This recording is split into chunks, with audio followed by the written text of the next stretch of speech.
وہ اقبال کا وہ شعر کہ تو اسے پیمانہ امروز و فردا سے نہ جاوداں پہم دما ہر دم جواں ہے زندگی۔ اس ضمن میں قرآن مجید میں سورہ مومن کی ایک آیت ہے، بڑی عظیم آیت ہے، اور اکثر و بیشتر مفسرین اسے بالکل سمجھ نہیں سکے، یہاں تک کہ میں نے 1966 میں پہلا مضمون لکھا تھا جب میں لاہور منتقل ہوا ہوں 65 میں، تو مجھ سے فرمائش کی تھی مدیر اعلی اعتصام نے، جو فوت ہو گئے ہیں، محی الدین سلفی نام تھا ان کا، اللہ تعالیٰ محفوظ فرمائے، کچھ لکھو اعتصام کے لیے۔ میں نے ایک مضمون لکھا حقیقت زندگی، اس میں یہ آیت کوٹ کی۔ تو مدینہ یونیورسٹی کے استاد مولانا عبدالغفار حسن کا خط مجھے آیا کہ آپ کی اس تحریر سے آج ایک بالکل نیا نقطہ ملا ہے جس کی طرف پہلے کبھی توجہ نہیں ہوئی تھی۔ وہ کیا ہے؟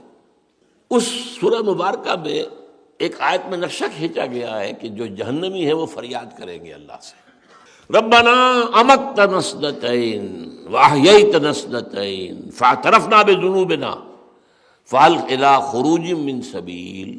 اے رب ہمارے تو نے ہمیں 2 مرتبہ مارا، 2 مرتبہ زندہ کیا، اب ہم نے مان لیا، اپنے قصوروں کا اعتراف کر لیا، فاعترفنا بذنوبنا، اعتراف کر لیا ہم نے اپنے گناہوں کا، تو اب یہاں سے بھی نکلنے کا کوئی راستہ ہے کہ نہیں؟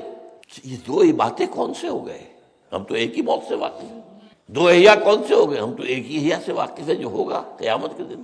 نہیں، یہ ہے اصل میں وہ بات۔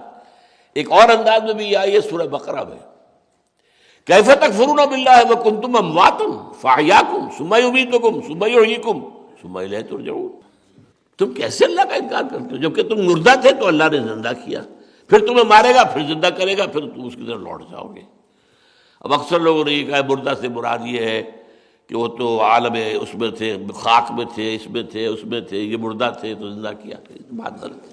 اس کا ہے وہ تصور کہ پہلی تخلیق ہماری ہوئی عالم ارواح میں، صرف ارواح، یہ تخلیق ہے، یہ احیا نہیں ہے، تخلیق ہے۔ اس کے بعد عہد لے کر ہم سے الست بربکم قالوا بلی، ہمیں سلا دیا گیا یا کولڈ سٹوریج میں رکھ دیا گیا۔ اس کے بعد یہ عالم مادی کی تخلیق ہوئی، یہاں ایک ارب سالوں کے بعد جو بھی نظام بنا ہے، اب رحم مادر میں ایک ہیولہ تیار ہوا ہے، 4 مہینے کا ہے ابھی جنین، وہ اس کی روح لا کر وہاں سے یہاں ڈال دی گئی۔ یہ احیاء اول ہو گیا، پہلا اماتہ ہو گیا، جب ارواح کو سلا دیا گیا اماتہ ہو گیا، پھر اب یہ احیاء اول ہو گیا۔ اب یہ جسم اور اس روح کے ساتھ اس دنیا میں 20 30 40 50 60 100 برس رہے گا، پھر اماتہ ثانیہ ہو جائے گا، پھر قیامت کے دن احیاء ثانی ہو جائے گا۔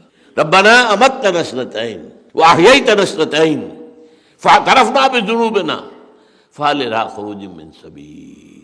اور میں نے آپ کو بتایا پھر زندگی کے ہوئے 5 ادوار، زندگی جمع موت، موت بھی ایک زندگی کی حالت ہے، موت عدم کا نام تو نہیں ہے نا، مردہ پڑا ہے، مردہ ہے، معدوم تو نہیں ہے۔